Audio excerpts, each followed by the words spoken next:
morning. The Senate Judiciary Committee will come to order.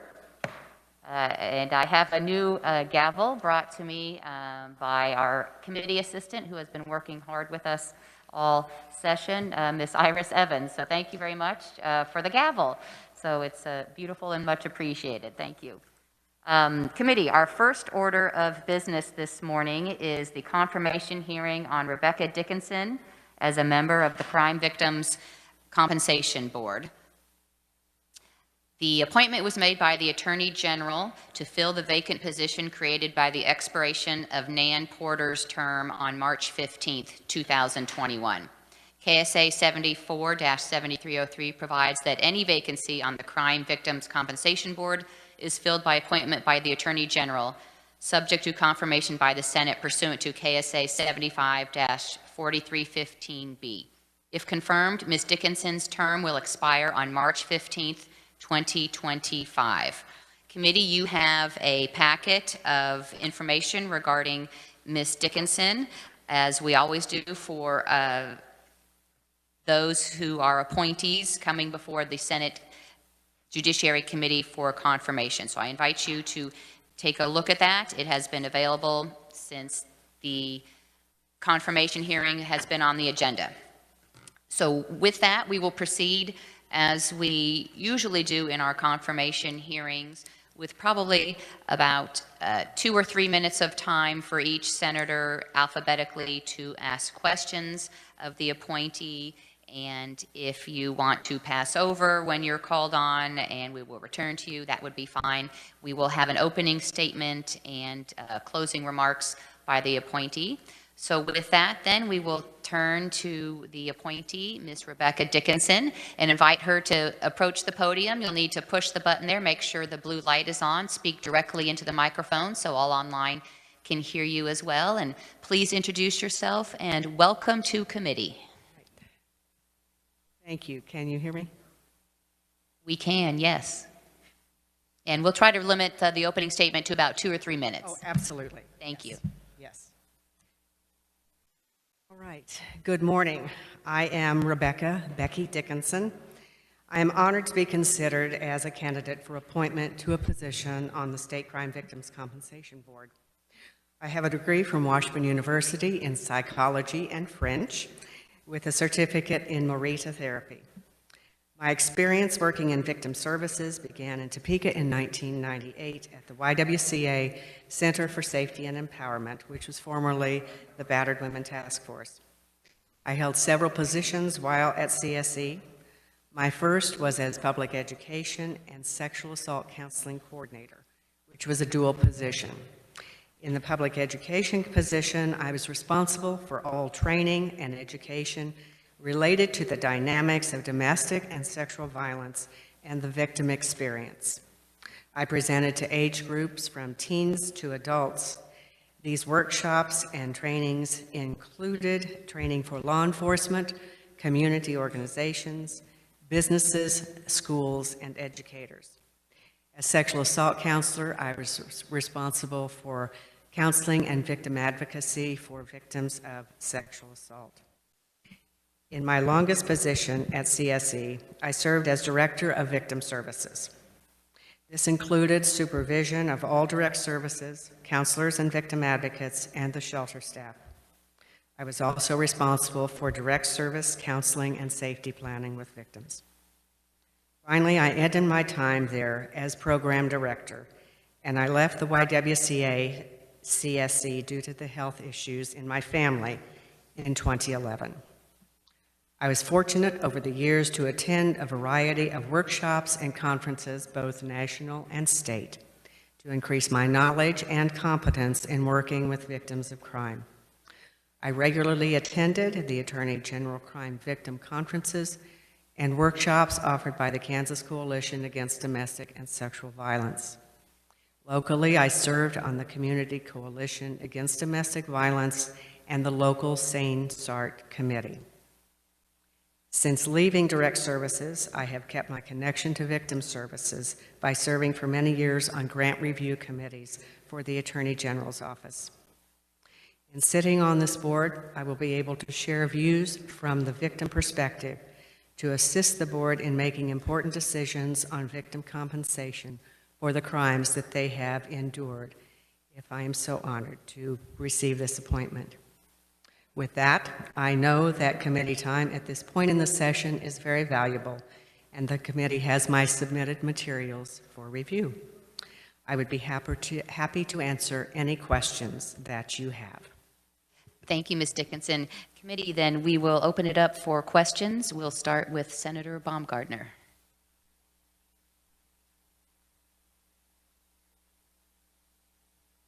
Madam Chair, I do not have any at this time. Thank you. Senator Bowers. Thank you, Madam Chair. I don't believe I do either, just a few comments. I appreciate your work with women, and also I noticed you have a partial degree in French. I do. Fascinating, too, as well. And serving on the Brewster Place Retirement Community as a board Yes. member, that's very dear to my heart. Yes, I was on the board for 9 years. So thank you. I don't have any questions, but thank you, and very nice job. Thank you very much. Thank you, Madam Chair. Thank you, Senator. Senator Corson. I also don't have any questions at this time, but I think it's wonderful that you won the Julian Masca Advocate of the Year Award by the Kansas Coalition Against Sexual and Domestic Violence. Congratulations. Thank you for being here. Thank you very much. Thank you, Senator Gossage. Thank you, Madam Chair, and thank you so much for being here. And after reading over your information and your bio, you seem perfectly suited for this position. Thank you for being here. Thank you.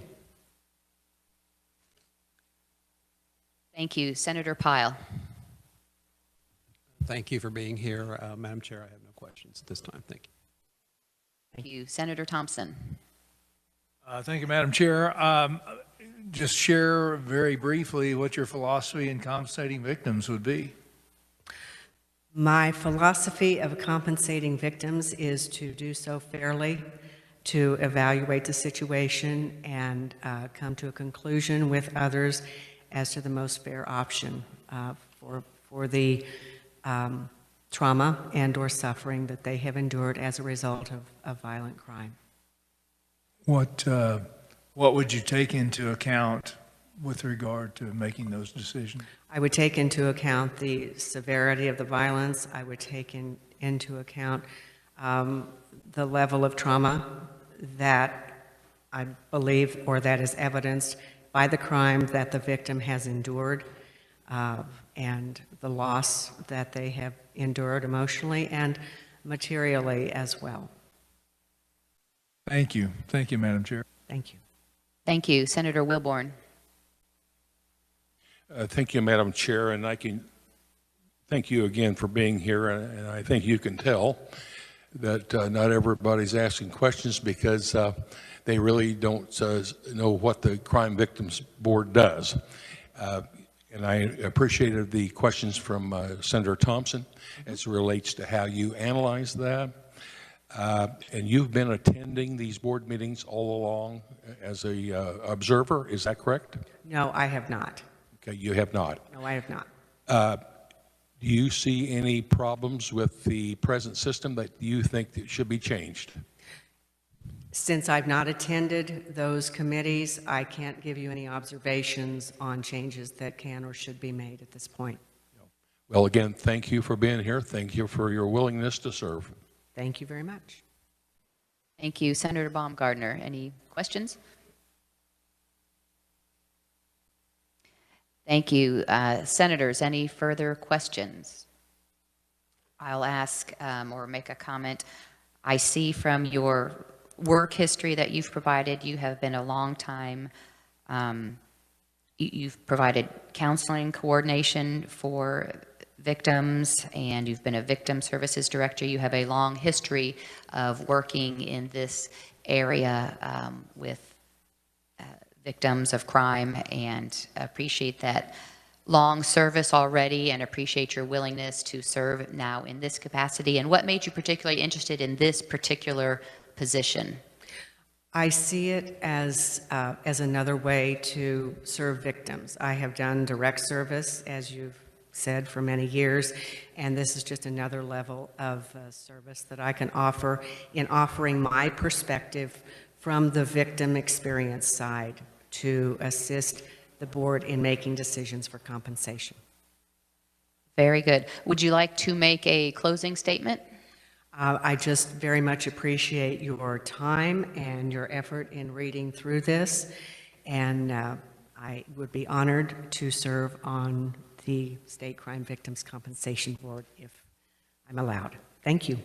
Thank you. Well, Mrs. Dickinson, at this time, then, we will entertain a motion from the committee. I think we've heard answers to the questions that we had. We have reviewed the materials that you have provided for your confirmation. And if you want to take a seat, that would be fine. Committee, there are a couple of possible motions that we can entertain. One is to move the committee recommend the appointment favorably for confirmation by the Senate, move the committee recommend the appointment be not confirmed by the Senate, or move the committee report the appointment to the Senate without recommendation. So with that, do we have a motion? Yes, Senator Gossage. Thank you, Madam Chair. I move that we confirm the confirmation of Rebecca Dickinson favorably out of committee. Yes, Senator Baumgartner. Madam Chair, I second that. Thank you. Committee, any discussion on the motion? Seeing none, then, you have heard the motion that the committee recommend the appointment favorably for confirmation of Rebecca Dickinson to the Kansas Crime Victims Compensation Board for confirmation by the Senate. All those in favor say aye. All those opposed, nay. The motion carries. Congratulations, Mrs. Dickinson. I understand it's been a long process. So with this, then, this will be taken to the Senate to consider as a whole. And I'm not sure when that will be, but you can be in contact with my office if you have any further questions. So thank you very much for appearing today and providing answers to questions and for being willing to serve. You're welcome to stay and watch the rest of committee today. We have a lot to get to, committee. The first, then, order of business after closing the confirmation hearing on Rebecca Dickinson is we are going to open the working on Senate Bill 301. So if we could have a reminder from the reviser, Mr. Thompson, as committee pulls that out of their committee folder, that would be great. Mr. Thompson. Thank you, Madam Chair. Good morning, committee. Jason Thompson with the Office of Reviser of Statutes. You'll recall that Senate Bill 301 establishes the Office of the Child Advocate within the Office of the Attorney General, and also establishes the Joint Committee on Child Welfare System Oversight. I'm happy to answer questions if you need more specifics. Committee, questions for the reviser? Seeing none, then, do we have any amendments? Senator Baumgartner. Thank you very much, Madam Chair. The Office of Child Advocate is an issue that I have worked on and supported and endorsed for several years. And so that was one of the reasons that I did testify last week. I want the committee to know that I took into consideration not only the testimony that we received, but the testimony that was received with regard to the House version, their version of House Bill 2345. Yes, 2345. And so I do have amendments, and what I did is, some of which was in consideration of our reviser's time with this tight turnaround. And so all of the amendments are in those pages that are impacted in the bill, and quite frankly, they are pages 1 through 5 of the bill, and it is more than fine with me if we were to group them in consideration, unless the committee would like, or you as chair would like to consider them as a whole, but it's fine with me that we divide them for consideration. Thank you, Senator. I think that is a good plan of action to divide them, if you will, so that we can keep them separate and work them diligently and have full debate and discussion. So with that, would there be 2 questions to divide? I consider the balloons on 3 and 4 to be of one issue. That would be one question. Quite frankly, I think on page 1, we have 2 different things to consider. What applies to section 1 and then what applies to section 2. And then we have those changes or those amendments, balloon amendments on pages 2, I think could be taken separately. And then pages 3 separate, 4 separate, and 5 separate. Okay, well then we'll divide the question as you have set forth. And do you want to address the first question, which we will call question 1? Question 1 has to do with the definition of child. I know that there was some concern that was expressed throughout the testimony that we received. Just so folks know, I did a complete comparison of the 2 bills, and so I thought that question 1 could be expanded and clarified to help everyone understand what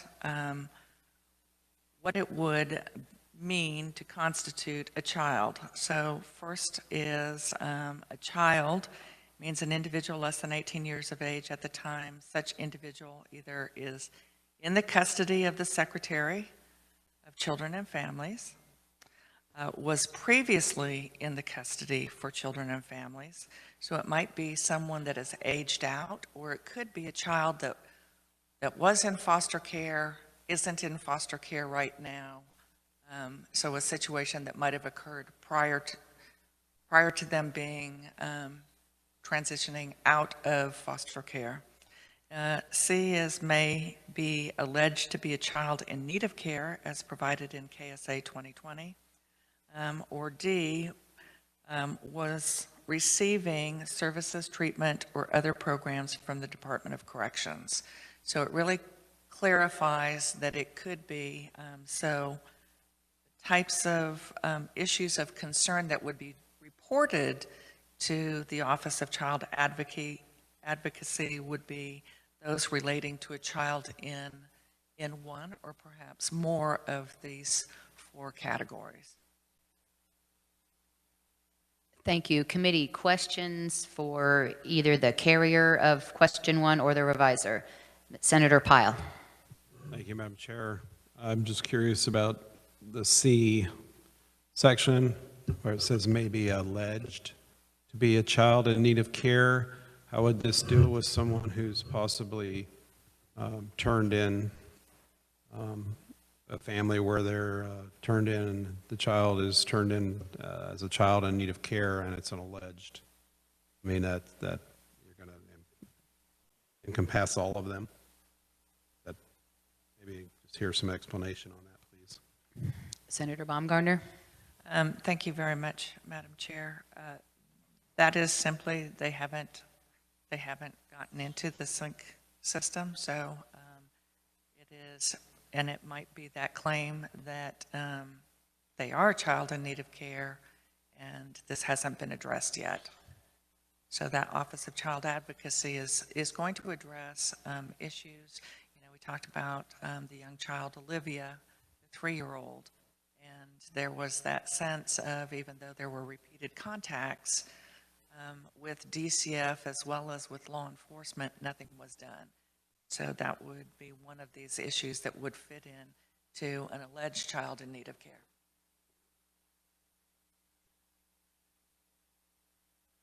Further questions?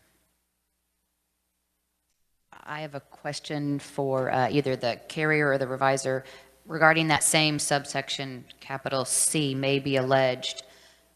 Does that mean I guess with the example given that no child in need of care case under KSA 382201 has yet been filed? So we're at the very pre-filing stages even of a child in need of care case. Is that correct, Senator Baumgartner, or the reviser? I will let the reviser speak to that, but also so that folks know this does model a piece of language specifically from the House version that was approved. Thank you. Yes, Mr. Revisor, with that, if you could explain alleged. I'm concerned if it's overly broad, we want to be appropriate in what we're doing. So if you could explain what alleged in subsection C of question 1 of the amendment. Madam Chair, Jason Thompson with the revisor again. Under the Child in Need of Care Code, you can allege that someone is a child in need of care. You can also file a petition. So this would cover the time that we're not to filing a petition yet. It would cover that a petition has been filed but not decided. So it covers all of that, and the key word may actually be words, may be. That deliberately, I think you're hearing, is open to allow the office to look at children who could be alleged to be children in need of care for whatever the circumstances that they've been brought to the office's attention. So it's the combination of maybe and alleged that are giving you what Senator Baumgartner is explaining. And it's a policy choice at that point. And Mr. Revisor, the way that subsection C is written, that's from a legal perspective, that's a very broad, to address a lot of situations because you're not alleged in a petition or any filing. It's just you may be alleged. Am I saying that right? That it's a very broad look at the type of situations that the child advocate could investigate. Is that right? Thank you again, Madam Chair. Jason Thompson. Yes, the fact that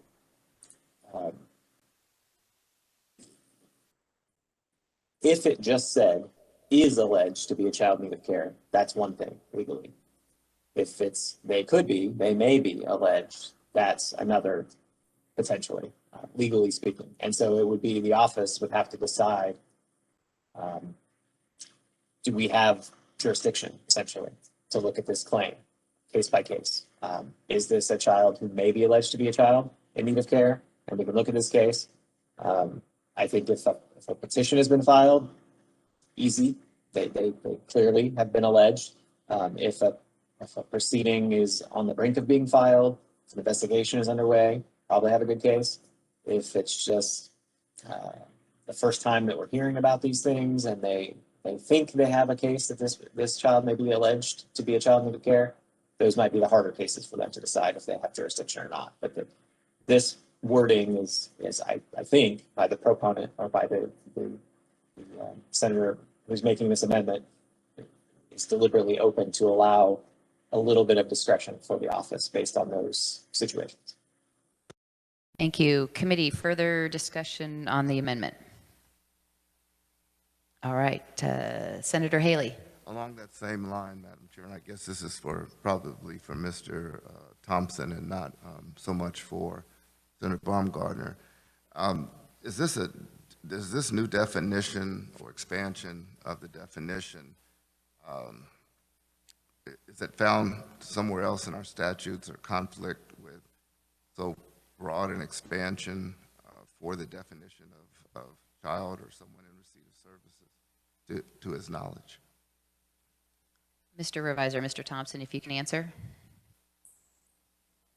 Thank you, Madam Chair. I believe the question was about just this definition of child, not necessarily the specific child need of care piece. The child need of care reference is just to the definition of child need of care, so there's no change there. It's consistent.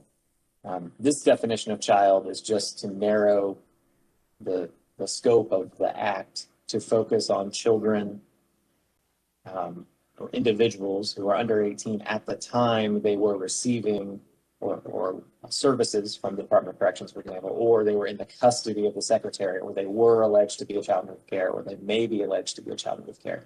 So I think all of these are consistent concepts. It's just trying to determine which children the office would have essentially jurisdiction, for lack of a better word, to look into, and which ones they would not. Thank you, Madam Chair. Thank you. Senator Pyle. Madam Chair, I am very concerned with the may be alleged language. I just think it opens up a whole gamut of possibilities. Just know some history of, private education, folks who were turned in, county attorney's child in need of care, and then they're all washed. There was no child in need of care, but somebody's seeking some retribution. I don't know the process here enough to know that if we were to strike may be alleged and put the word determined, who makes that determination on whether a child is indeed a child in need of care? So I guess maybe not understanding the process well enough. That is a very vague, broad. That opens it up for pretty much anybody to say that child's a child in need of care, and that's an alleged. So I just have a problem with that language, Madam Chair. Thank you. Other discussion on the question 1 of the amendment? Yes, Senator Haley. I just wanted to thank Senator Pyle for, I guess, better articulating what my concern is, because my question was if this is something customarily done, and I guess clarification and the concern was what Senator Pyle just said, is this an expansion to a traditional definition that we have of a child in need of care? And so I guess my question again would be, has there been such a definition as we're contemplating here for one who is alleged to be? Is that found elsewhere by way of definition for a child in need of care? That would be again of Mr. Thompson, because that was kind of what I was trying to ask. Didn't do it very well, and I appreciate the clarification and concern that was just expressed by Senator Pyle. Thank you, Senator. Mr. Thompson, if your reply to the senator's question is different than your reply to the prior question, please let us know. Otherwise, I think it might have already been answered. Mr. Thompson? Thank you, Madam Chair. Jason Thompson again. And yes, I apologize. Partially, I'm having trouble hearing some of the microphones, so if everybody could get a little bit closer, I think that might help. But I also just sort of didn't quite answer the question that Senator Haley was asking, so my apologies. Essentially, under the Child Need of Care Code, there are ex parte proceedings that can happen before a petition is filed. There are certain other events that can happen before a petition is filed. So you are alleged to be a child in need of care a little bit earlier than some other things. That's why we use that word. It has some legal significance. And even in KSA 382203, which is part of the jurisdiction statute for the court under the Child Need of Care Code, it's proceedings concerning any child who may be a child in need of care are governed by this code. So that sort of may be concept is what introduces you to the Child Need of Care Code, and I think that's why that phrase got picked up here. So all that is to say, it's fairly consistent with how you get into the sync code. You may be a child in need of care, and the court has been examining that issue. But in this case, you're asking the office of the child advocate to examine that issue, to determine if this child, this report that's been brought to them may also qualify as a child in need of care. So it's a little different in that regard because of who's making that decision for the limited purpose here of this act versus a court making that decision, deciding they have jurisdiction and proceeding with a full child in need of care proceeding under the code. Maybe that's more helpful, I hope. Madam Chair. Senator Baumgartner. Thank you, Madam Chair, if I might. To be clear, the reason we have these 4 categories right here in the definition of child. So what we're helping to identify is a child under one of these 4 circumstances would be a reason for the Office of Child Advocate to be addressing an issue. So it's saying that the definition of that child would be either they're in custody of DCF, or they had been in custody of DCF, or they may be alleged to be a child in need of care. And that definition that we use in our state as far as that child in need of care, this will open up, is a person less than 18 years of age who is without adequate parental care, or who has been physically, mentally, or emotionally abused or neglected, or who has been abandoned, or who is not attending school as required, or who is a runaway from home or court-ordered placement. So that's where the Olivia situation would occur, not in custody of DCF secretary, hadn't been in the custody of DCF, also was obviously not receiving services, treatment, or other programs from the Department of Corrections. So the grandparents' concern was that they'd contacted law enforcement, they'd contacted DCF, these contacts had occurred repeatedly, nothing happened, and then the child ended up dead, murdered.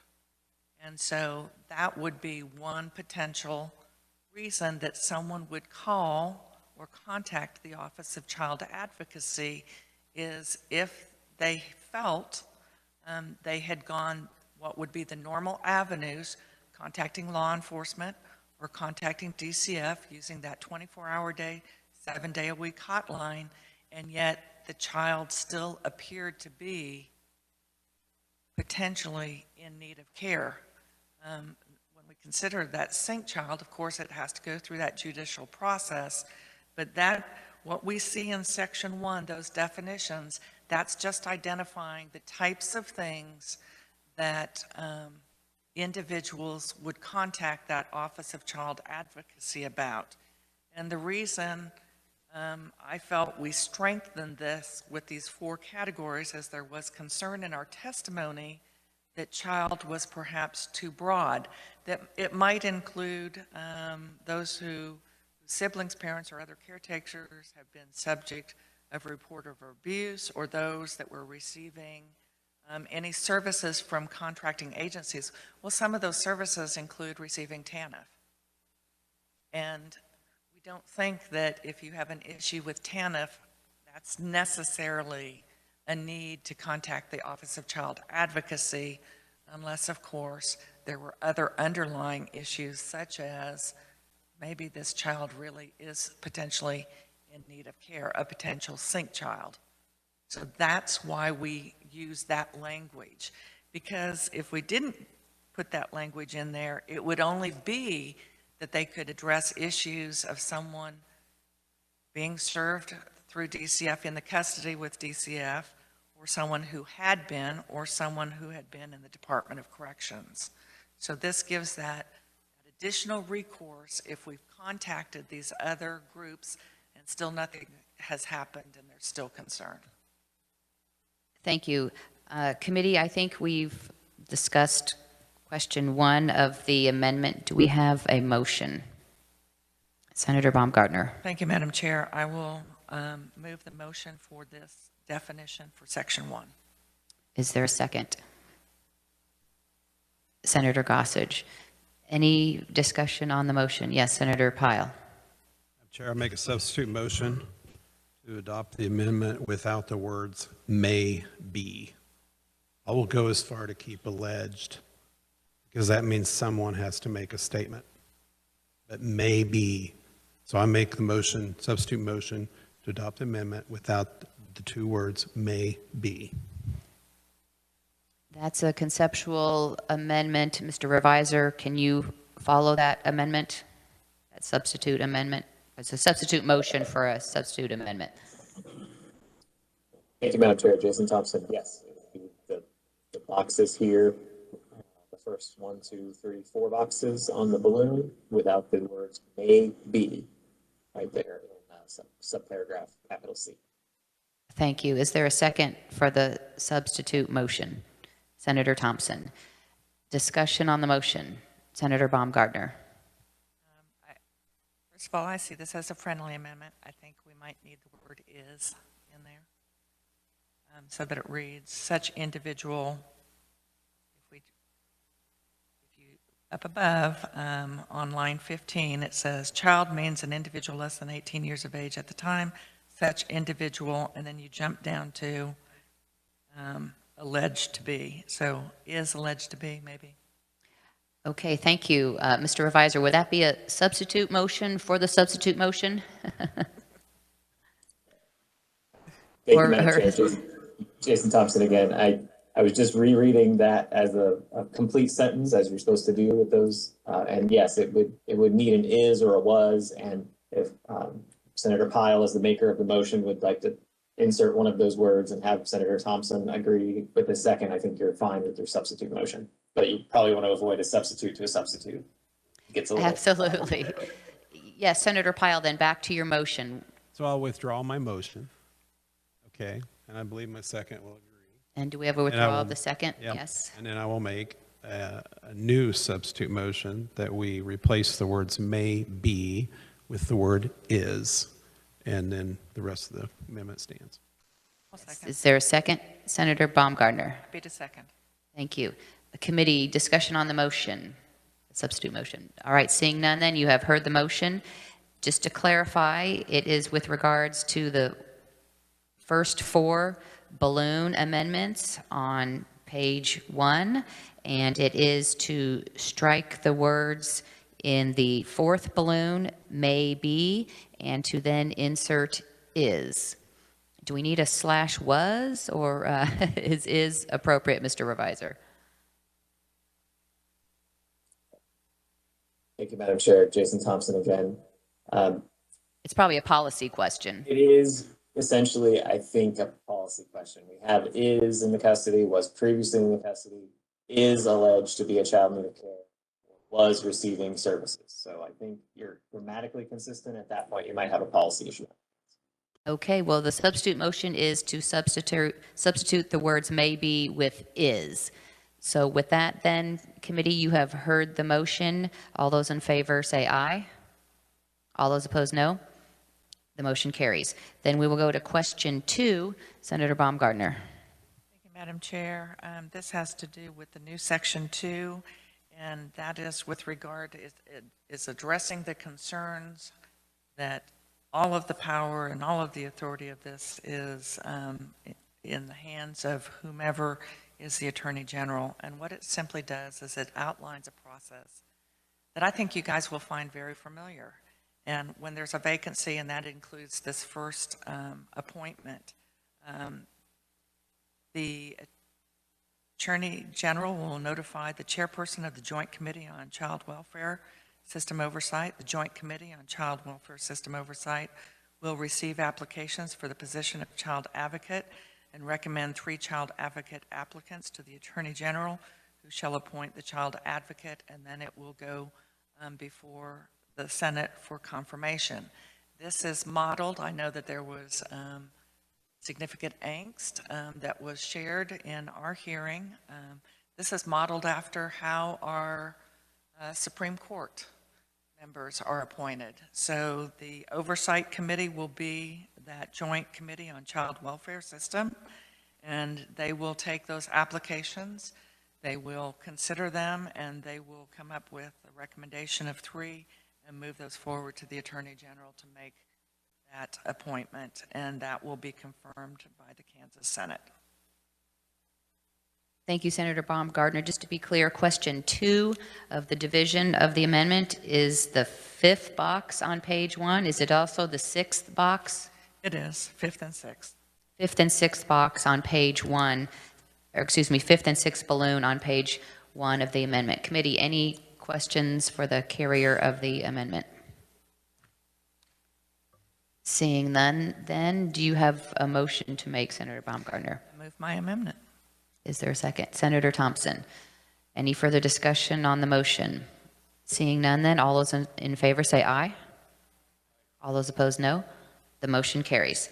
We are on then to question 3 of the division of the amendment. Senator Baumgartner. It's the balloon. Thank you, Madam Chair. It's the balloon on the top of page 2. There was some concern about someone having had a position in an agency or an office or a subcontractor for DCF applying for this, and there was concern that 6 months having been just 6 months removed might be too soon, so simply change that to 12 months. Do you move your amendment? I move my amendment. Yes. Do we have a second? Senator Thompson. Discussion on the motion and amendment. Seeing none then, all those in favor, aye. All those opposed, no. The motion carries. We are then on to question 4 of the division of the amendment. Senator Baumgartner. Thank you, Madam Chair. There was a little bit of discussion about annually, the potential of annually replacing this person. And while I believe firmly that the child advocate will be meeting on a regular basis with the oversight committee, an annual reconfirmation seemed as if it might be a little too soon. So what I did, there was also concerned about political ramifications. And so changed that so that it would be, that confirmation would be every even numbered year beginning 2022. So it will not be a party of elections. It won't be an issue of that. The individual would have that position for 2 years' time before going in and again having that review of the Senate of the whole.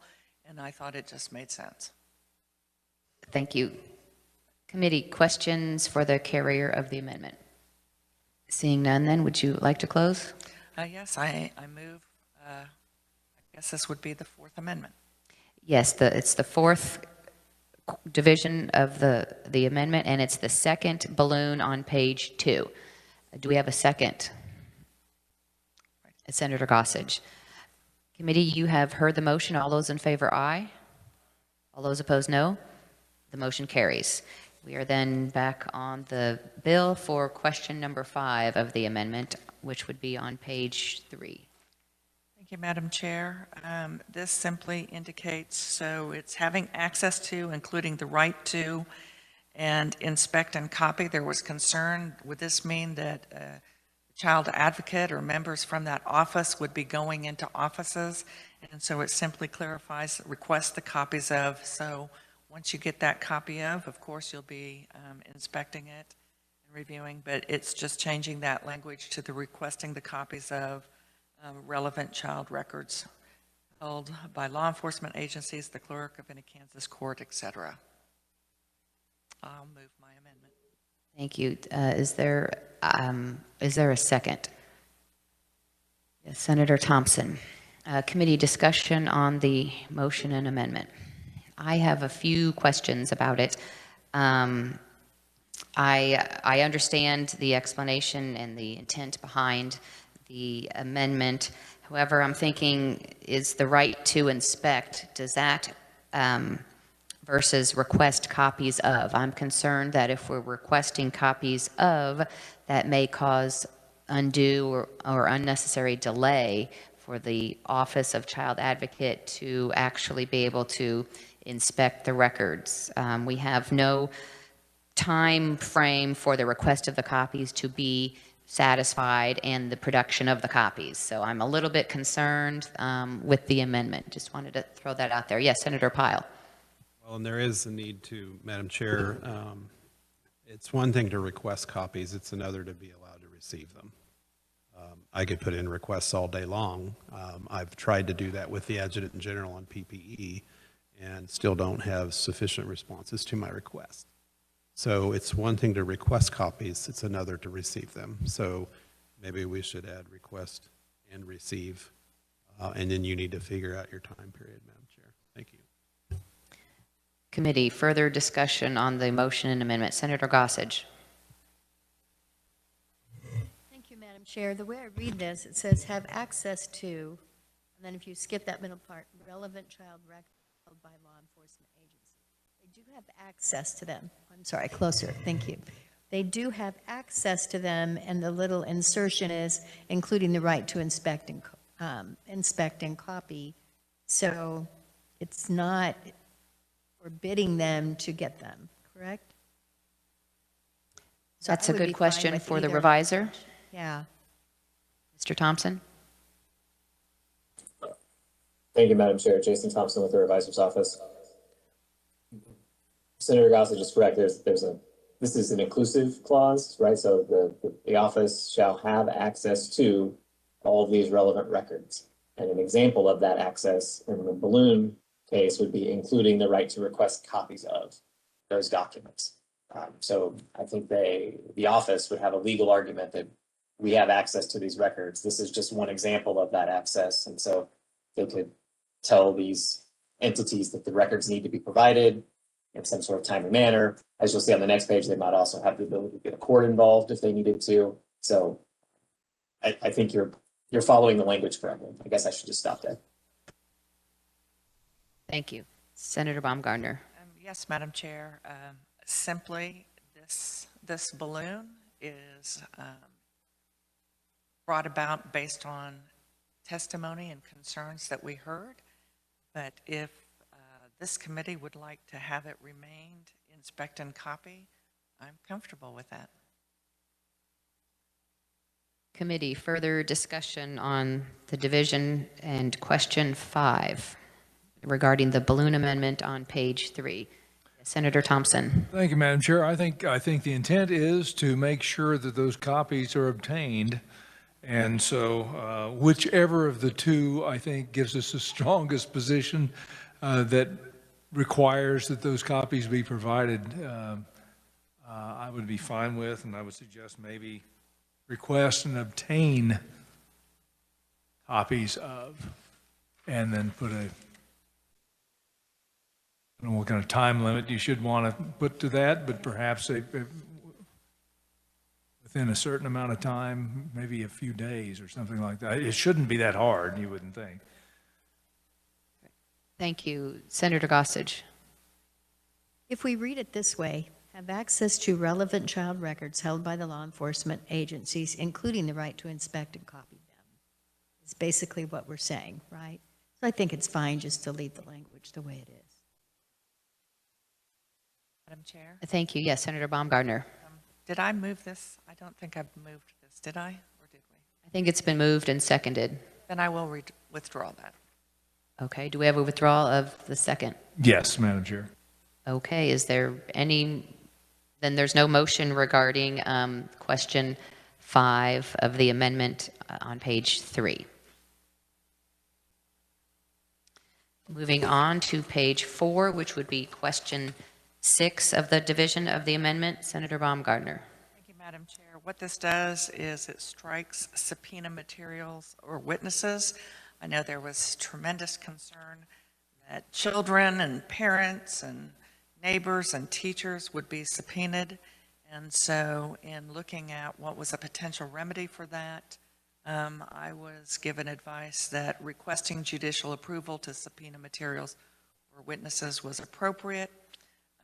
And I think that this is one of those things that when the Office of Child Advocate is coming and reporting to the Senate, when they are reporting to the Joint Oversight Committee, if there is a need to change this portion back to subpoena materials or witnesses, that would be appropriate.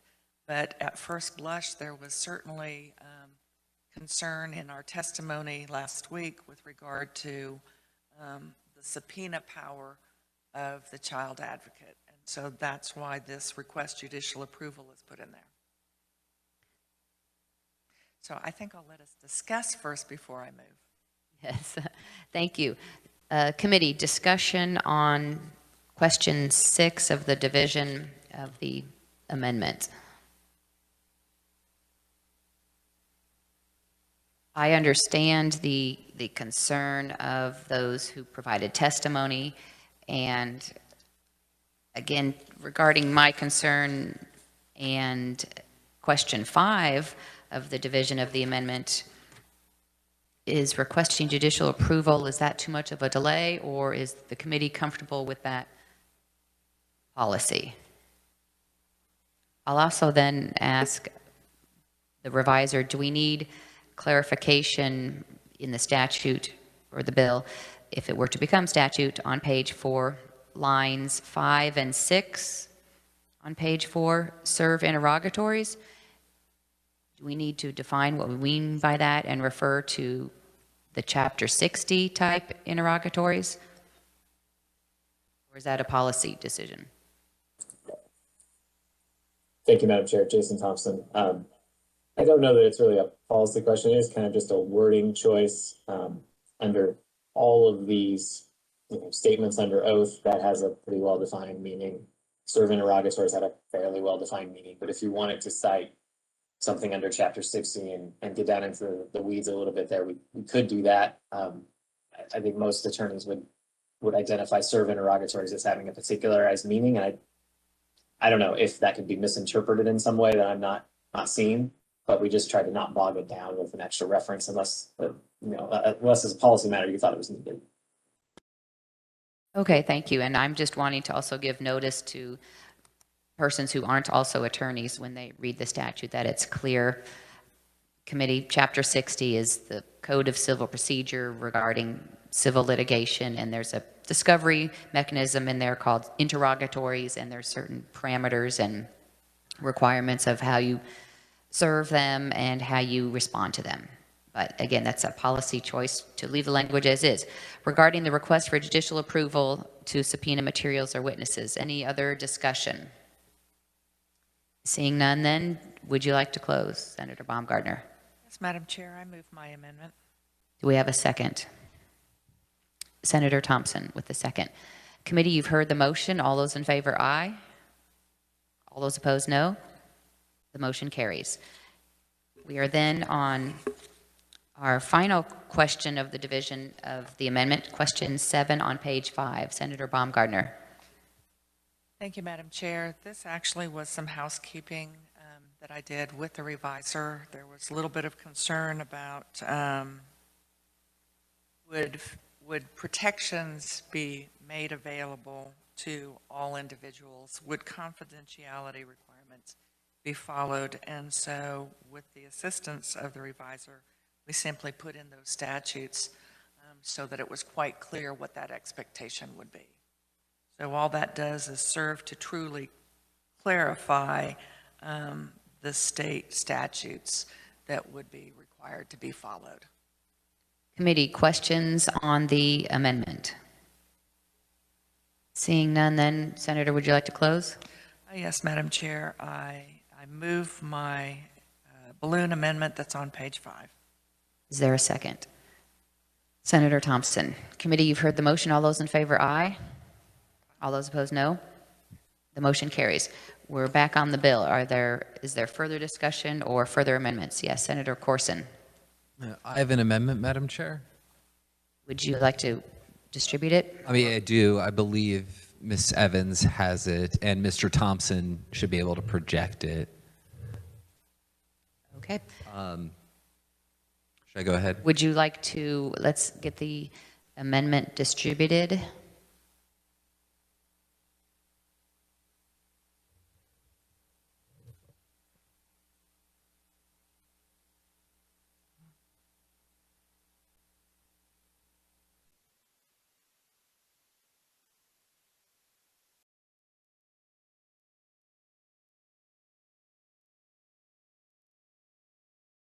Senator, do you want to explain your amendment or have the revisor? Well, so I'll just tell the body sort of what this is. The amendment is to replace Senate Bill 301 with House Bill 2345, which was the House version of this, passed out unanimously out of the House committee, had 18 co-sponsors, 11 Republicans, and 7 Democrats. I would let Mr. Thompson talk about any of the specifics of the bill, should you want him to, but I can talk kind of a little bit more about my reasoning for offering this, whatever you think is appropriate. Thank you, Senator. I'm looking to see where House Bill 2345 is, and I see that it was heard, and Mr. Revisor, correct me if this is not correct. I see that it was heard in committee in the House and stricken from the House calendar, so it has not been voted on or passed out by the House. Is that correct, Mr. Thompson? Thank you, Madam Chair. Jason Thompson. Yes, that's correct. Thank you. Senator, you may proceed, or if it would be more helpful to have the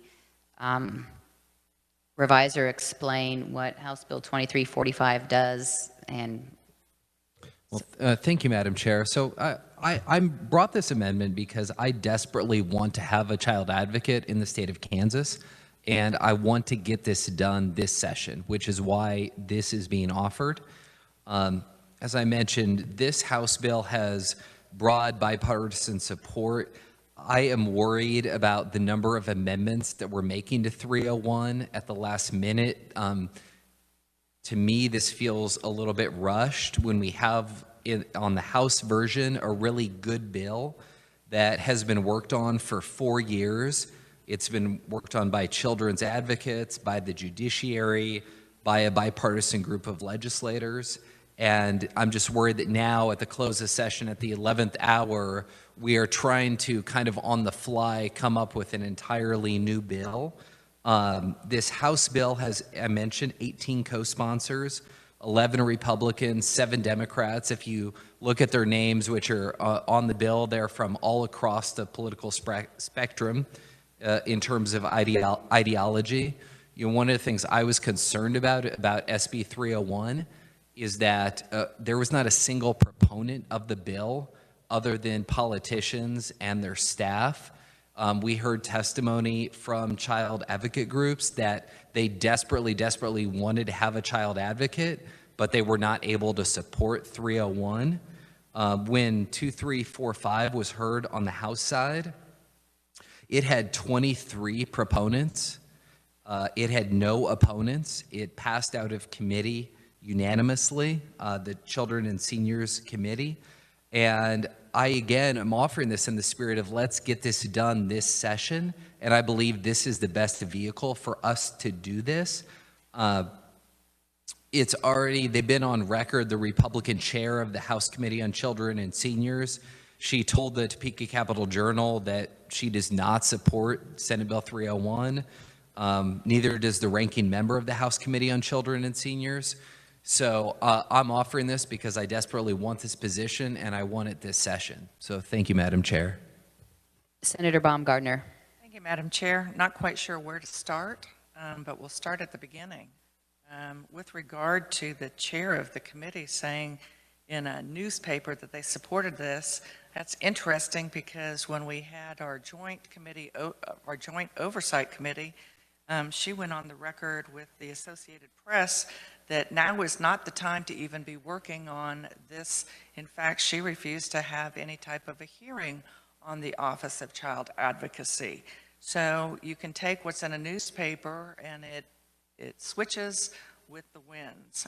I will simply say the value of Senate Bill 301 is that it establishes a Senate position. House Bill number 2345 is very new. It is new this year. It is very different from what was proposed last year and the year before. It has never gotten out of committee. This year, finally got a version that got out of committee. It's never been on the floor before. If you want to look at what are the differences, so the appointment, we heard last week the concern about the appointment of child advocate was that it was going to be too political. And I want you to know the person that's going to decide who's child advocate in the House version is the governor and the Chief Justice of the Supreme Court. I can't think of anything more political. And I'm pretty certain, though I haven't been able to find it in this version, that this will not be independent. It will be housed under the Secretary of Administration, another governor-appointed position. This is also an agency that doesn't day in, day out work with very confidential legal information. When we look at what happens in the Office of the Attorney General, regardless of whether it's a Republican or Democrat, they are always working with confidential information. They're working with other courts. They're working with agencies that are helping our children, and they are dealing. It is the responsibility of the Attorney General to investigate every death of a child in the state of Kansas, whether they were in custody of DCF or not, whether it was a car accident. For whatever reason, any child death investigated by the Attorney General's office. So we could say that we're concerned about, we have created a brand new bill. No. Senate Bill 301 is not a brand new bill based on the amendments that we approved, the balloon amendments that we approved. We changed 6 months to 12 months. We clarified some language. We came up with a better description for what a child is, a description that is far superior to the House version.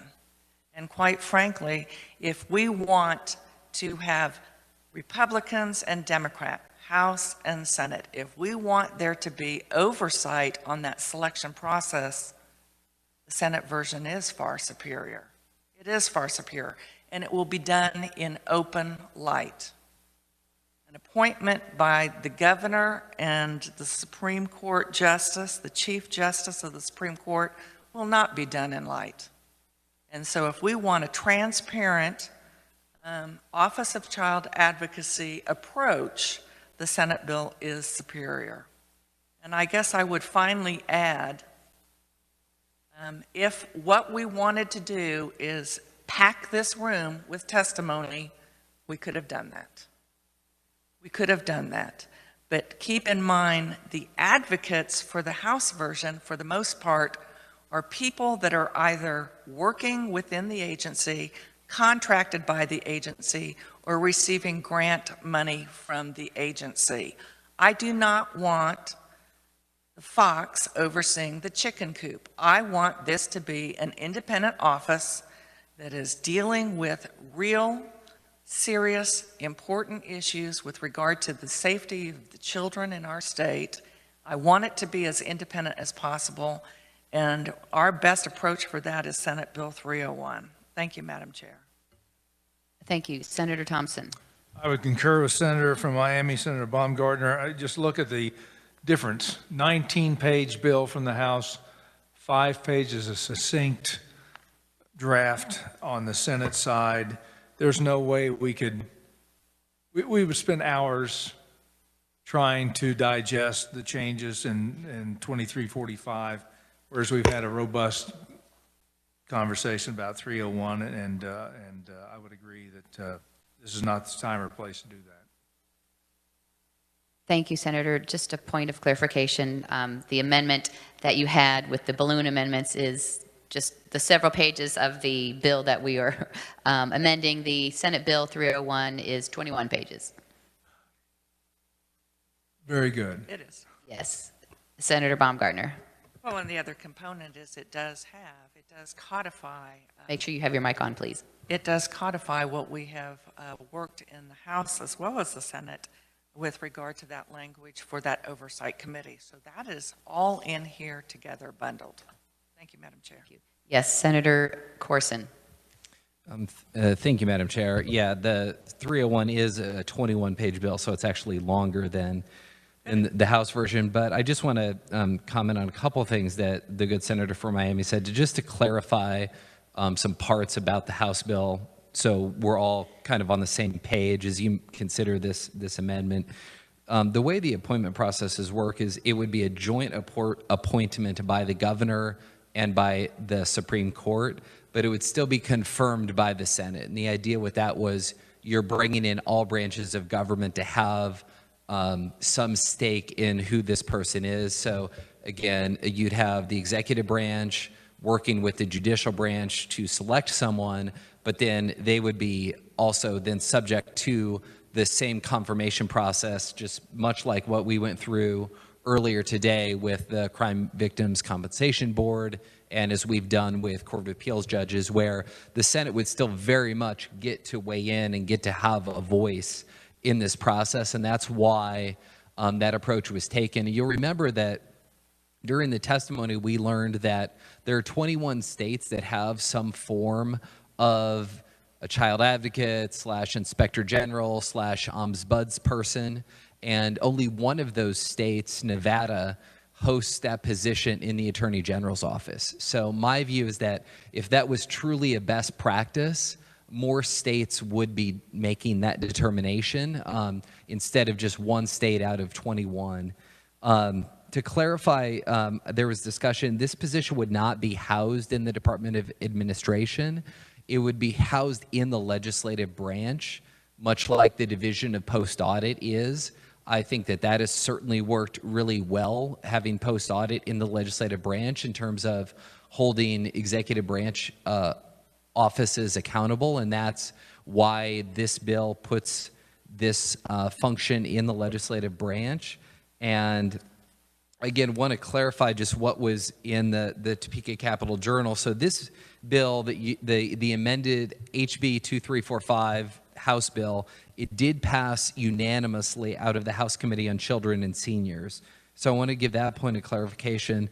And what was said in this news article I'm referring to, it said, the Republican chair of the House Committee on Children and Seniors said this week in an interview that these powers are too sweeping and amount to, quote, an overreach. She said about SB 301, quote, it just doesn't have the guardrails that we put into ours to limit the power that the office holds. She also expressed concerns that the definitions in the bill are overly broad, which could allow the office to use the powers in ways legislators did not originally intend. That was from the Topeka Capital Journal, March 24th. Political concerns divide Kansas legislators on retooled proposal to oversee foster care system. Thank you, Madam Chair. Committee, we're going to have one more comment, and then we will entertain a motion on the amendment. Senator Haley.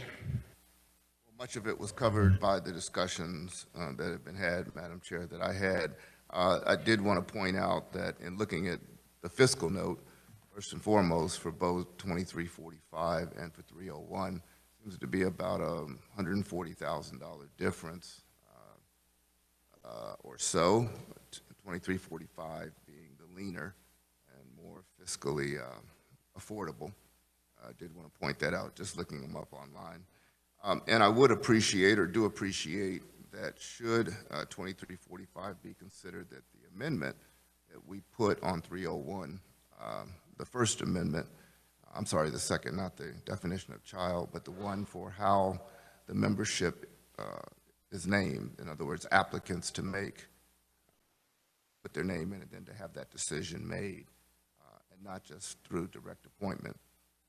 I'm going to support the motion because I feel that not necessarily the governor needs to always be the point person responsible for the very necessary child advocates commission that we're putting together, or the AG.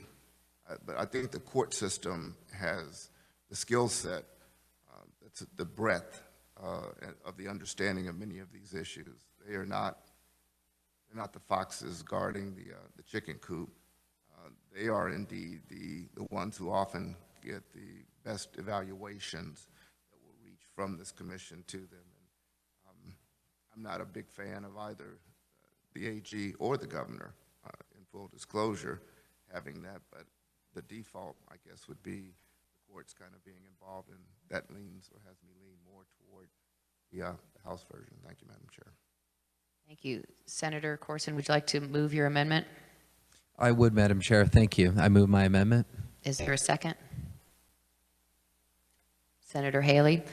Committee, you've heard the motion. All those in favor, aye. All those opposed, no. The motion fails. We're back on the bill. Committee, further amendments or discussion? Yes, Senator Baumgartner. Thank you, Madam Chair. I move we pass out Senate Bill 301 as amended favorably. Is there a second? Senator Gossage. Committee, you've heard the motion. All those in favor, aye. All those opposed, no. The motion carries. With that, then, we will close the working of Senate Bill 301, and please record Senator Haley's no vote on, and Senator Corson's no vote on Senate Bill 301 as amended. Committee, then, we will work House Bill 2153.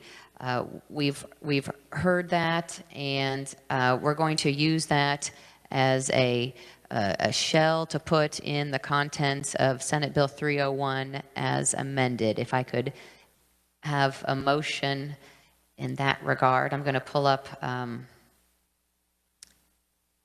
House Madam Chair? Bill 2153. Yes, Mr. Reviser.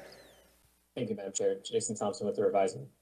Just so you don't have to print and file a Senate Bill 301 committee report and a new version of the bill, you might consider, since you're putting this as a substitute potentially on the House bill, undoing that last be passed as amended. Otherwise, you'll end up having to print 301 and substitute for 2153. You can do that if you like, but that just seemed duplicative. Thank you, Mr. Thompson. Let's be efficient. And Senator Baumgartner. Thank you, Madam Chair. I will withdraw my motion. Do we withdraw? Is there a withdrawal of the second of the motion to pass out favorably Senate Bill 301 as amended? Yes, there is a withdrawal. Okay, so we're back on the bill. Yes, Mr. Thompson. Sorry, Madam Chair, sorry to interrupt. Since it's already passed, I think you'll have to unfortunately do a motion to reconsider. So someone who voted on the prevailing side, reconsider that action and undo it, and then proceed with your plan. Very good then. Do we have a motion to reconsider the passage favorably of Senate Bill 301 as amended? Senator Baumgartner? So moved. Do we have a second? Senator Gossage. Committee, you've heard the motion. All those in favor, aye. All those opposed, no. The motion carries. We are then back on the bill. Senator Baumgartner. Thank you, Madam Chair. I move we put the contents as amended of Senate Bill 301 into House Bill 2153, and I believe that would make it Senate substitute for House Bill 2153. Do we have a second? Senator Thompson. Committee, any discussion on the motion? Yes, Senator Gossage. Sure, the question was, could we have a review of what 2153 was and why it is appropriate as a shell? Yes, Mr. Thompson. Madam Chair. Thank you, Madam Chair. Jason Thompson. Yes. Trying to also stop sharing my screen here for a second. Now that we're done with that. House Bill 2153, you may recall, is the bill on mistreatment of a dependent adult or elder person. And this committee added the contents of that bill to House Bill 2125 the other day and passed that out. So those contents have already moved out of committee in another bill. So this could be a potential shell. Thank you very much, Mr. Reviser. Nice second. Yes, we had a second from Senator Thompson. So committee, you've heard the motion. All those in favor, aye. All those opposed, no. Right, the motion carries. Would you like your no vote recorded? Senator Haley would like his no vote recorded. Thank you. Committee, I'm going to then ask you to, from your committee folder, pull out House Bill 2377. If you will. And with Mr. Thompson, while committee does that, if you could give us a quick bill brief. This is revising the laws concerning driving under the influence that we heard last week. Thank you, Madam Chair. Jason Thompson again with the revising.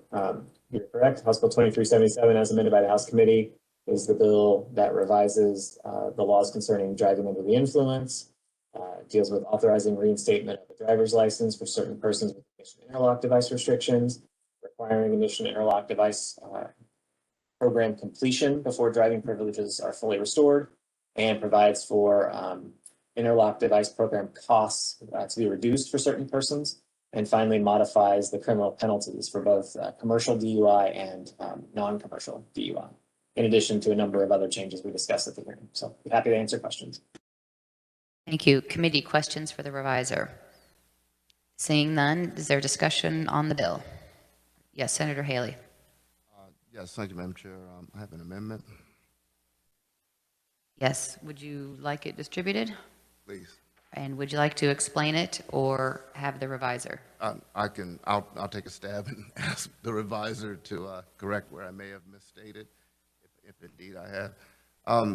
Basically, this would allow, after 6 months suspension, that a driver, first-time DUI, who opted to not drive for the 180 or 6 months period of suspension would have their license restored without having to provide the ignition interlock, proof of having had an ignition interlock. I think we had a little bit discussion before about it, but that's essentially what the amendment does. And certainly I would ask for clarification if that's not the case from the revisor for the committee's review. Mr. Revisor, was there further clarification needed to the amendment?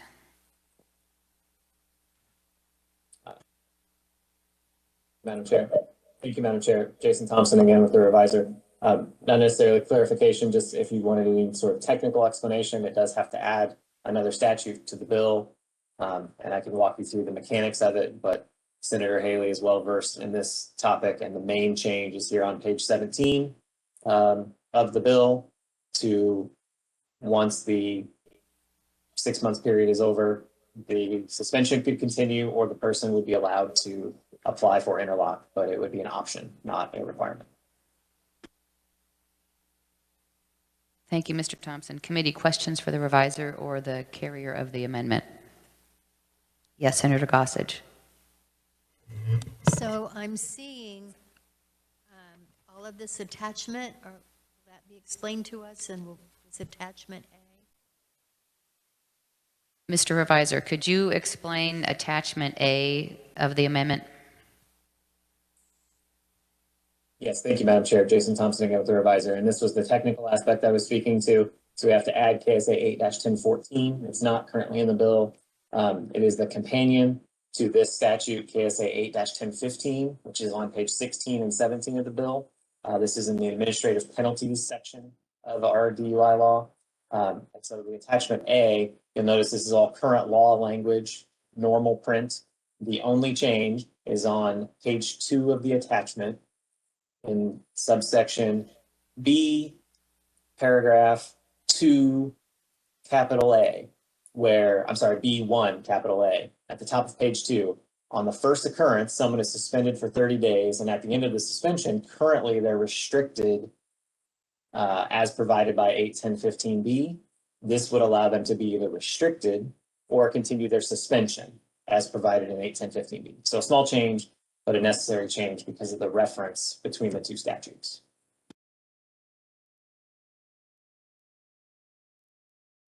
Further questions on the amendment?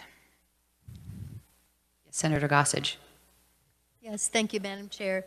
So the carrier of the amendment, I believe, initially said once they've been under suspension for 180 days, or I understood him to say, but without this device, but I'm not seeing where that's been adjusted. Without proof of the device, maybe I misunderstood. Mr. Revisor, could you point out where? Oh, I see it stricken, the top of page 17. Is that it? All of that is stricken?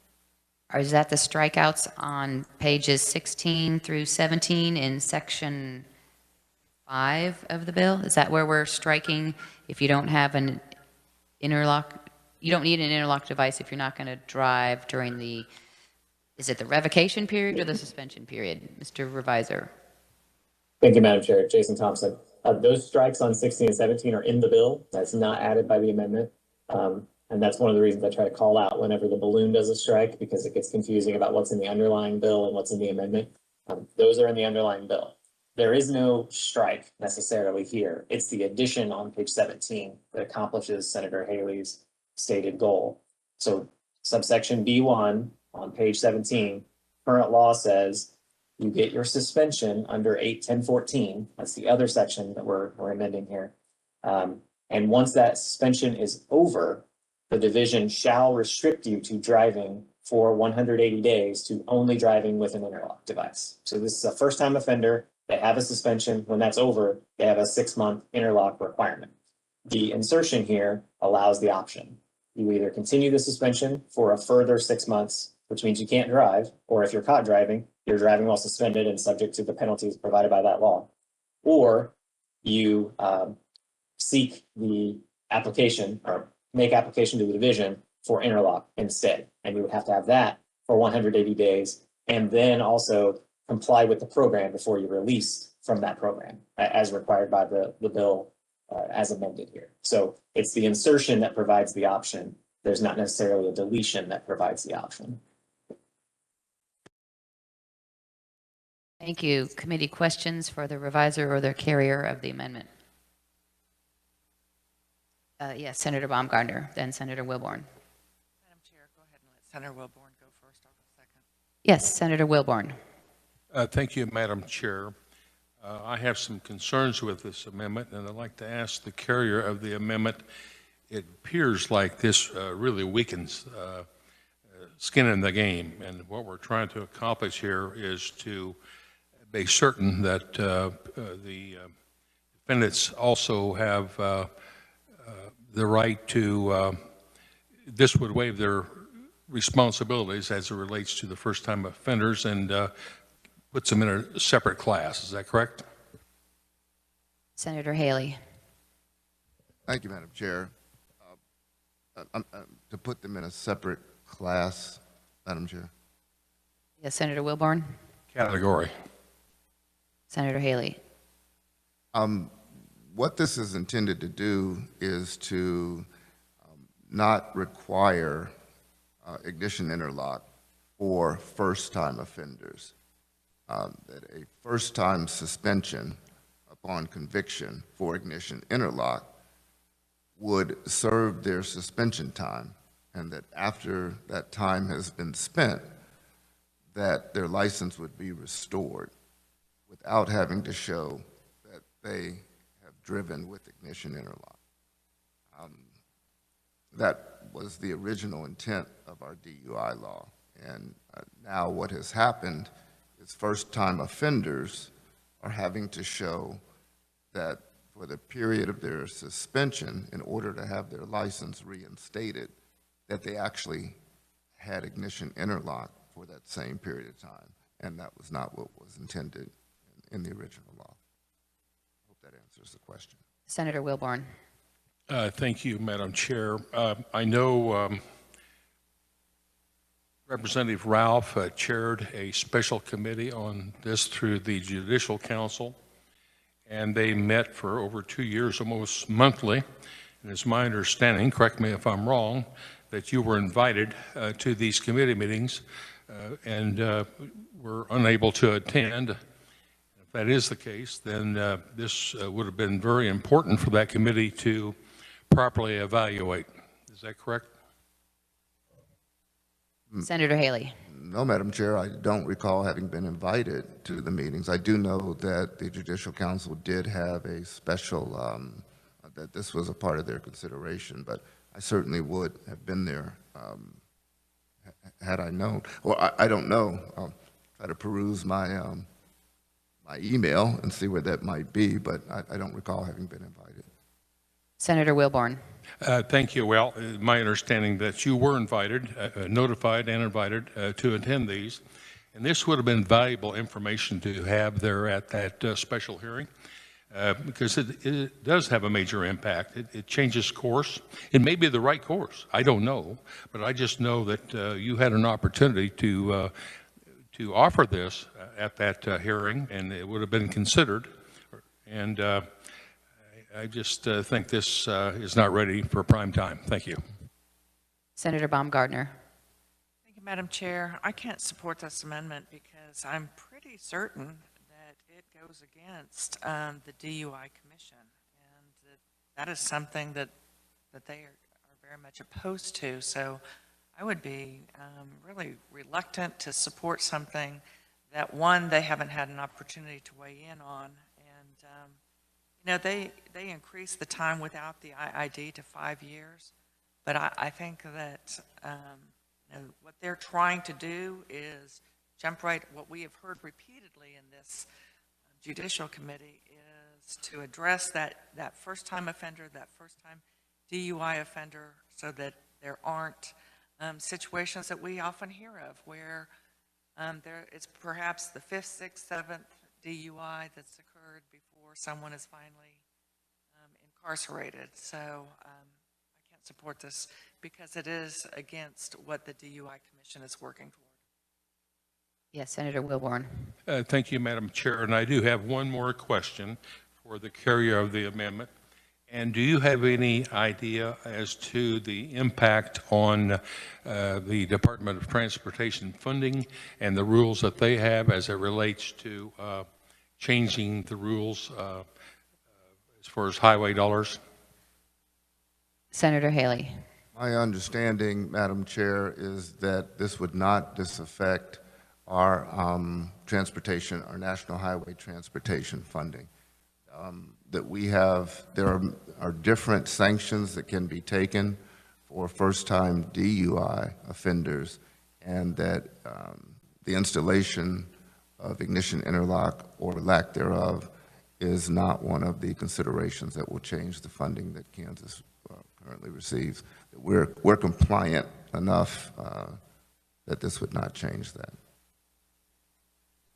Committee, is there a motion on the amendment? Yeah, Senator Corson.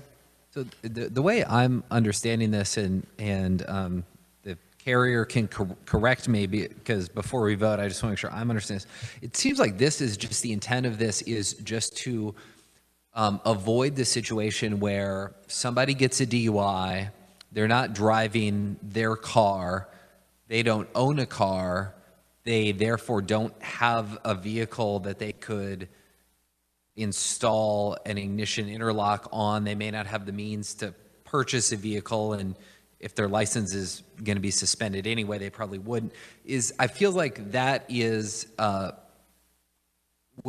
could happen without this amendment, and that this amendment would just be able to say you can essentially serve out, this suspension by just not driving, and that would make it more equitable to folks who may not have their own vehicle on which they can install an interlock device. Is that the correct way to understand this? That's how I'm understanding this.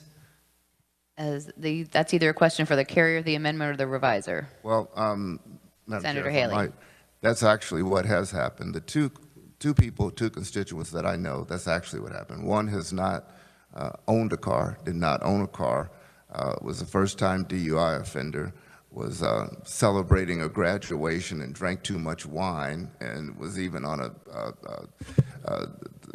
first had not been driving very long, and did not own a car, and was not a big drinker, and has not driven now for 5 years because her license cannot be reinstated because she doesn't own a car and has no car to install ignition interlock on, and has been relying on public transportation and what have you, well past that. Now, by the way, the underlying bill does call for 5 years now for not showing or not having offended again to have their license reinstated. So the bill that we're considering would do just that, finally allow not showing ignition interlock, but it's a 5-year period, which I feel is too long for someone who was suspended for 6 months on a first-time offense.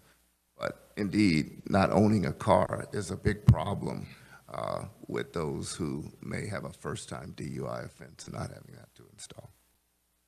Committee, further discussion on the amendment. Senator Wilborn. Yes, Madam Chair, a couple of points I'd like to make. I just got a text, and it does impact federal dollars from the source that I got from. I can't tell you how much, I haven't dug into it. But I do have another question for the carrier. Is this similar in nature to the amendments that have been brought forth the last several years in Judiciary and on the Senate floor and have been defeated? Senator Haley. Madam Chair, in concert with the former Vice Chair of Judiciary who realized the fallacy in it, and the former Majority Leader who was also on this committee, yes, we were crafting and putting together this similar provision. They both understood, as has the Department of Revenue, which implements it, that there is a fallacy in the theory of it, as well as many members of the legislature. The last time that I did bring this I think it was 2019. We fell short last year with the session, of course. And it was ruled not germane to the underlying bill. We have not had an opportunity to discuss the merits of correcting this inconsistency in our first-time DUI offender law. Committee, further discussion on the amendment? Seeing none, is there a motion on the amendment? Oh, Senator Haley, I move the amendment. is there a second? Senator Corson. Committee, you've heard the motion. All those in favor, aye. Aye. All those opposed, no. The motion fails. We're back on the bill. Is there further discussion or other amendments? In committee, yes. Oh, Senator Baumgartner. Nope. Sorry, Senator Wilborn. Yes, Madam Chair, it's my negligence that I failed to get a balloon prepared, but I would like to, on page 21, line 40, move that back to the original wording in the statute, which was 150% of poverty. I'd like to have some people have some skin in the game. I'd like to have a Senate position on that when we go to conference. And thirdly, I think it's the right thing to do. Mr. Reviser, am I allowed that latitude? If not, I can do that on the Senate floor. Committee, if you'll stand at ease for just a moment.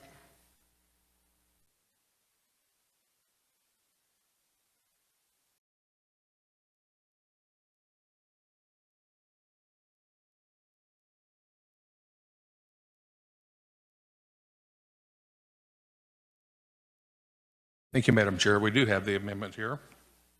We'll pass. Yes, we'll have that distributed. Thank you.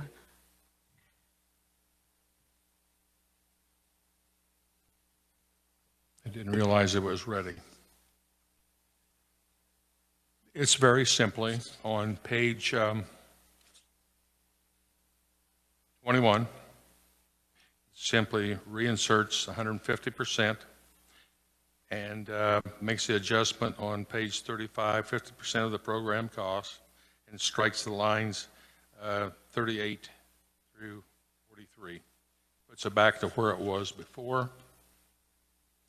And then on page 22, it talks about the program costs. It strikes the lines from 1 through 8 and fully waives all installation fees and removal fees.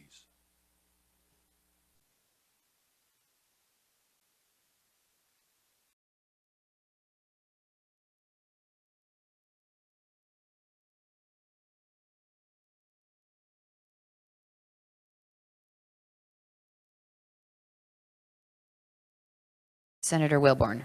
Yes, I think in my haste going through here, the last one I just discussed on 22, if it's agreeable with the committee, when I move the motion, we'll not consider the section on 22, page 22, the last balloon.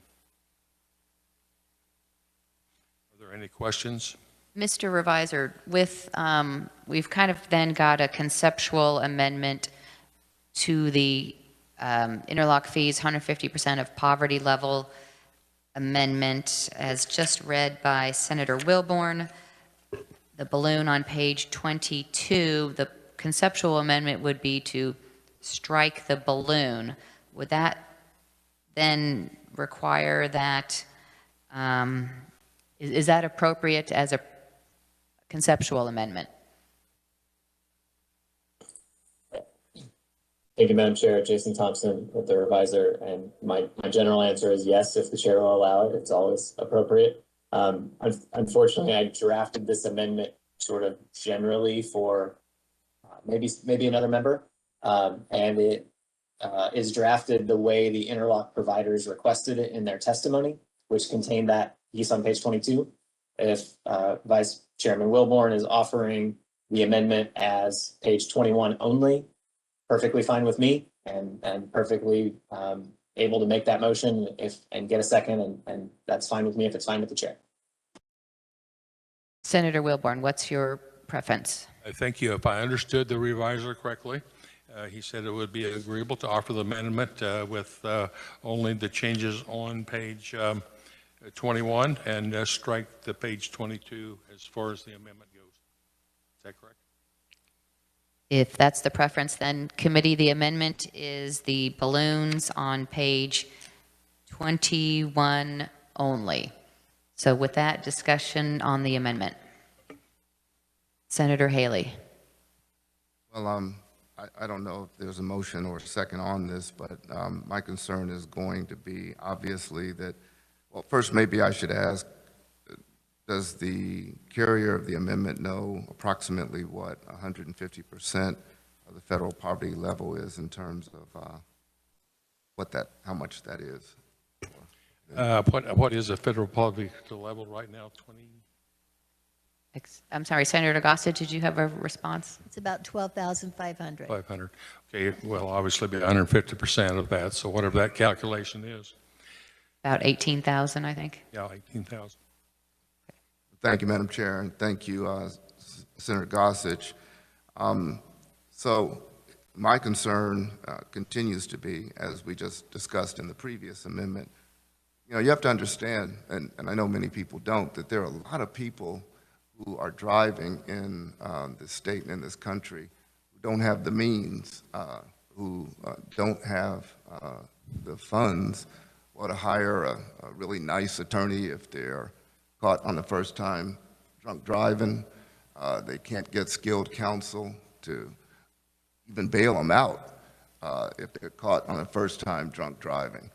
And so then to incur this expense and then to have to put this contraption on, which interestingly enough, even the industry, which these bills support, the ignition interlock industry, the industry which is driving, I think, some of the politics that come out of this, we're willing to waive the installation fees and removal fees, if I understood our revisor correctly in the drafting of it, that was their testimony. Even they understood that they have gouged, I think, people who cannot afford their product, that they gouged sufficiently and were willing to waive those fees, which is not a part of this amendment now. So, again, for those, we're not talking about those that can afford counsel on a first-time DUI, some of whom we may have heard of, who are able to afford, skilled defenses to operating under the influence, allegedly, on our highways and our streets. We're talking about people who are first-time offenders who are trying to get by day in, day out, who sometimes don't even own the car they're driving, who will have to add to the expense of going through the court process to support this ignition interlock industry, which we're enabling here. And that's going to cut into their ability to perhaps, care for their basic necessities of living. So I just don't understand the hard-hearted misunderstanding between the haves and the have-nots by not maintaining the 300% of the federal poverty level in here, which is what the underlying bill has. So obviously, don't support this motion or even the intent behind even offering it. Committee, further discussion on the amendment? Seeing none, would you like to move your amendment? Yes, Madam Chair, I would like to move the amendment as we just discussed. Committee, is there a second? Senator Bowers. Committee, you've heard the motion. All those in favor, aye. Aye. All those opposed, no. The motion carries. Would you like your no votes recorded, Senator Haley and Senator Corson? Yes. Committee, if we'll stand at ease for just a moment.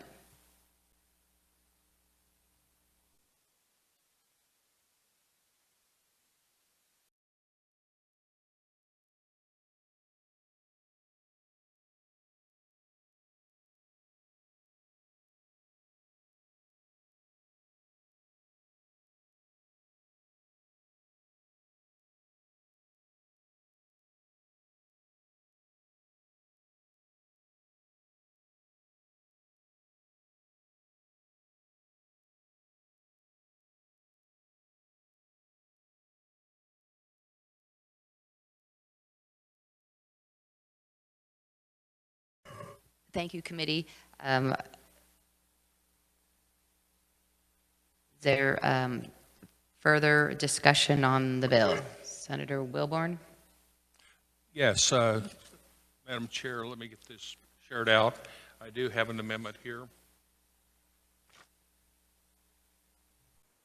It is, would be impacted on page 18.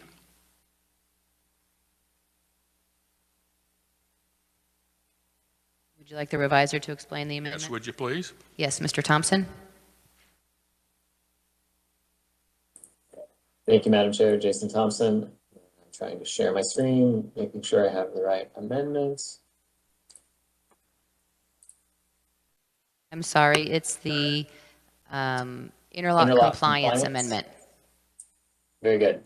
Thank you, Madam Chair. Jason Thompson again. Yes, this is the interlock compliance amendment. And the amendment on page 18, you'll see in line 17 right now, to complete the ignition interlock device program under the bill, you would be required to have not more than 3 standard violations and no serious violations in the 90 consecutive days prior to application for reinstatement. The amendment would make that no more than 1 standard violation and continue no serious violation in that 90 days. So to get your interlock removed and comply with the program, you'd be allowed 1 standard violation and no serious violations rather than 3 and none as proposed. Thank you. Committee discussion on the amendment. Yes, Senator Corson. Thank you, Madam Chair. My comment is just that I worry that we're kind of changing this bill in pretty significant ways from what was, in my understanding, kind of a consensus bill that was developed over a number of years by a number of different groups kind of coming together with the Judicial Council's DUI Advisory Committee, the Kansas Judicial Council. Obviously, this was passed out of the House Committee. So I guess I'm worried not only about the contents of this specific amendment, but just that we're making a number of amendments in general. I would just throw that out for the committee, that we had what was kind of came to us as a consensus product from a number of entities with significant expertise in the area who spent a number of years putting together this work product. And I'm worried now that we're kind of changing it in significant ways. Thank you, Madam Chair. Thank you. Mr. Thompson, would you be able to tell us how the bill came to us out of the House? Was it a unanimous vote on the House floor?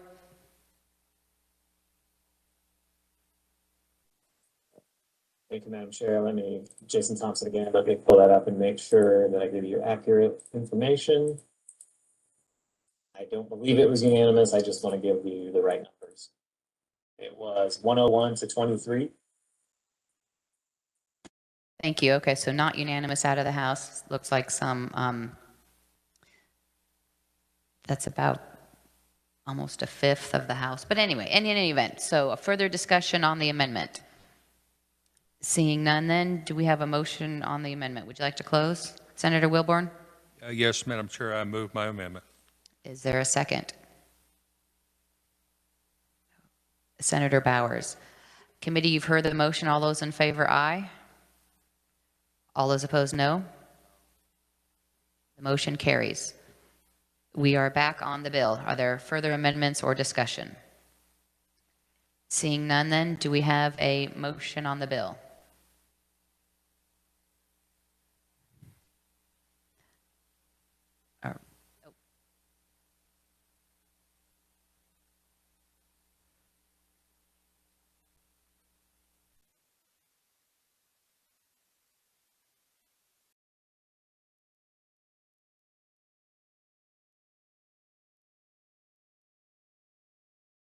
Committee, thank you for your indulgence. I believe we have one other amendment, kind of a technical compliance with minimum sentencing guidelines. If we could have committee assistant distribute that, and explanation from the reviser, Mr. Thompson. Thank you, Madam Chair, and Jason It's the Thompson was advising me. sentencing amendment. Correct. Thank you, Madam Chair. And I apologize to the committee for having to do this one at all. I know your time is very valuable. This is the amendment we talked about during testimony. I spoke about it in my bill brief. There was an oversight on a couple of sentencing issues from our office, and there was an oversight by the council committee on a couple of sentencing issues on their side. We've mashed those into one sort of sentencing technical fix balloon. So as we talked about in the hearing, maybe you'll recall, if you adopt the policy they've asked you to adopt on sentencing here, moving felony violations to the grid from non-grid felonies to on-grid level 6 felonies. There are a couple sentencing things that just need to happen, and we didn't get them quite right the first time. So I could walk through them very quickly, but they're on page 10 in commercial DUI. We end up repeating the hours of confinement language. That's the one the council said is needed if you adopt this policy to maintain some highway funds. So they would recommend that you do that. It mirrors essentially the language that's already there on page 10 and just puts it in another spot that we need it to go with the felony version. And then the same sort of thing on page 25. In regular non-commercial DUI, we needed to add that same hours of confinement language to the felony piece there in 2 places. So you'll see that on page 25 with 2 big boxes. And that language is all very similar throughout all 3 of those boxes. And then finally, the 2 issues I will take personal responsibility for. When we move them to the grid, we needed to amend KSA 21-6604, our sentencing grid statute, or our sentencing, not grid statute, but our sentencing statute. That's attachment A. And the only change we needed to make there is this one little change on page 3 of that attachment. I'm sorry, no, I'm not gonna find it.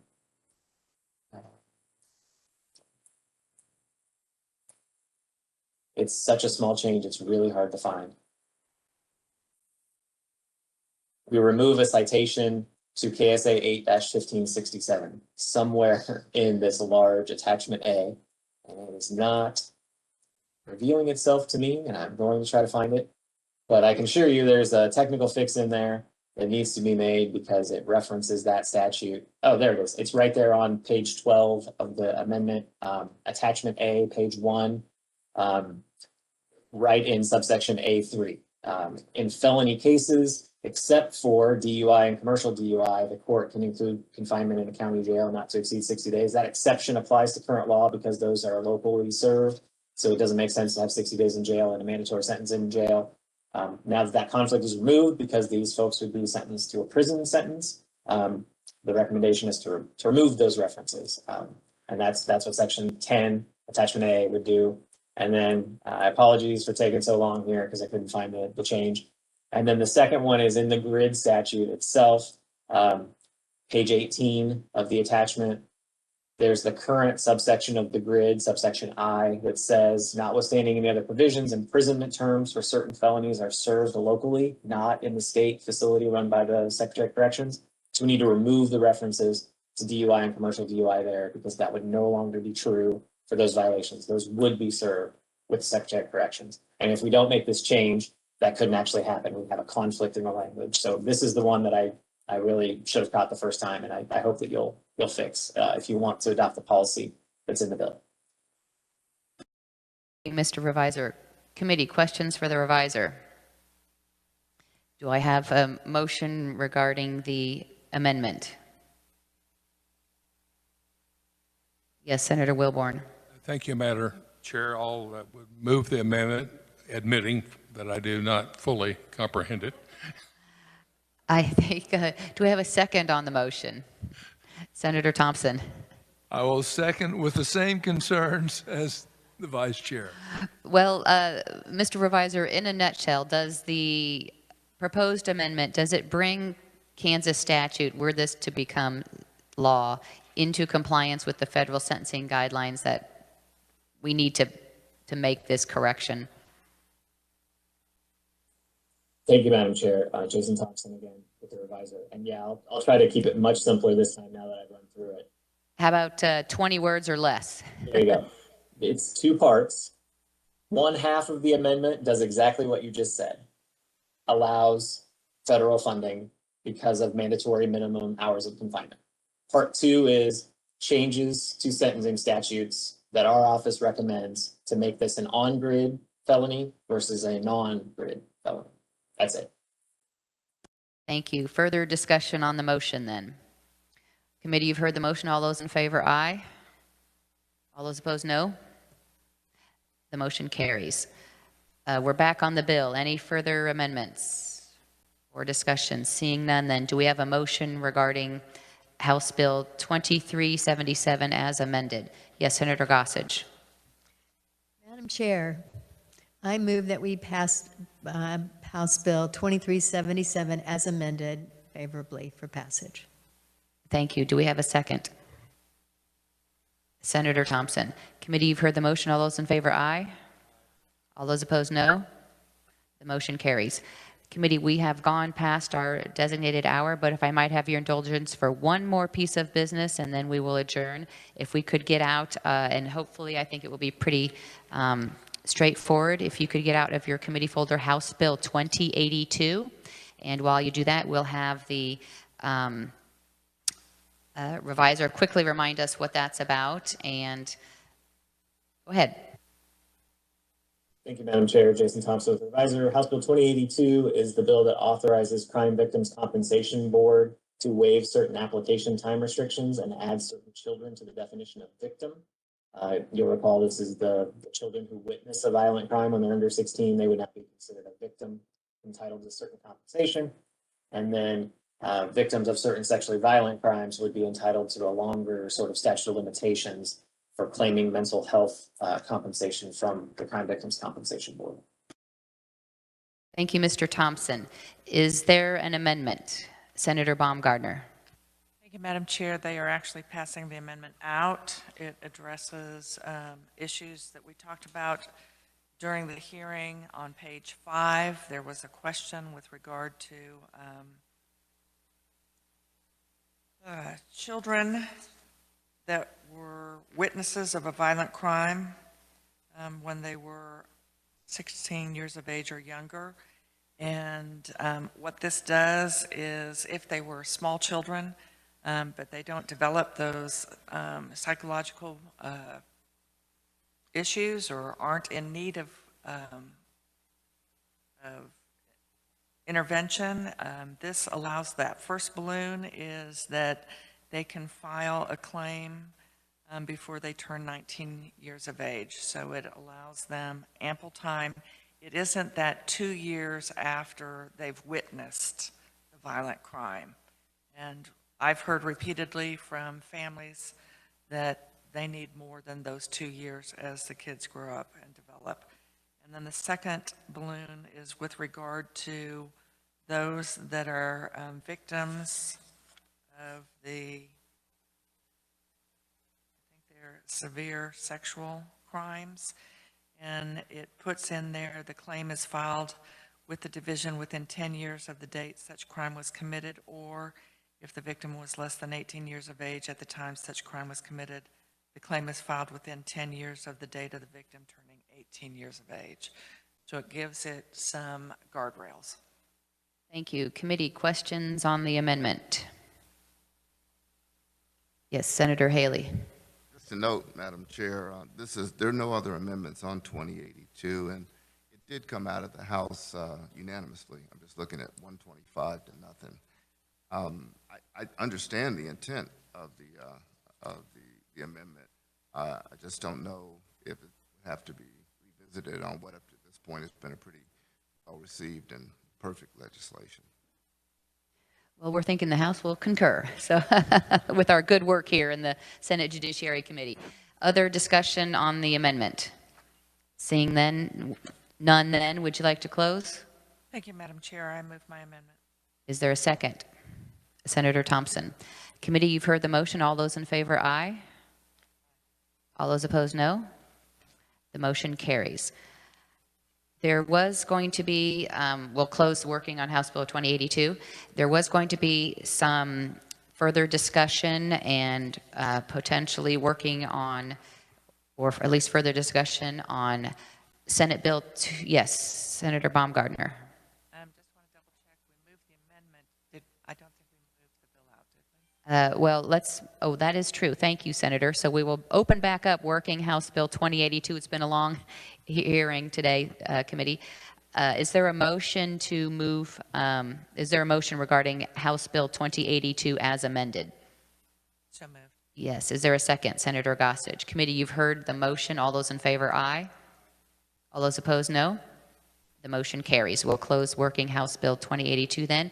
We had plans to discuss Senate Bill 286, which was regarding compensation for Kansas Emergency Management Act COVID-19 claims.